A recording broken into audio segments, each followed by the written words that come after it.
Mpox ভাইরাসের প্রবেশ ও সংক্রমণ ঠেকাতে 6 মাসের জন্য সীমান্তে কঠোর নিয়ন্ত্রণ জারি করেছে চীন। শনিবার দেশটির রাষ্ট্রীয় গণমাধ্যম CGTN এ তথ্য নিশ্চিত করেছে। চীনের শুল্ক প্রশাসন জেনারেল অ্যাডমিনিস্ট্রেশন অফ কাস্টমস এক ঘোষণায় বলেছে, এমপক্স ছড়িয়ে পড়া অঞ্চল থেকে আসা মানুষ ও পণ্য সামগ্রীর প্রবেশের ক্ষেত্রে কঠোর নজর রাখতে হবে।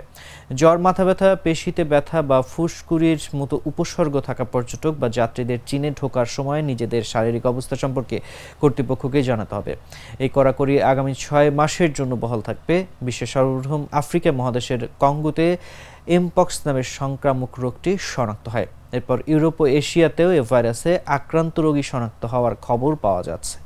কঙ্গো ছাড়াও এখন পর্যন্ত Burundi, Uganda, Rwanda, Sweden, Kenya ও পাকিস্তানে এমপক্স রোগীর সন্ধান মিলেছে। ব্রিটিশ বার্তা সংস্থা রয়টার্স এক প্রতিবেদনে জানিয়েছে, বিশ্ব স্বাস্থ্য সংস্থা এমপক্স ছড়িয়ে পড়ার পরিপ্রেক্ষিতে সারা বিশ্বে জরুরি অবস্থা জারি করেছে।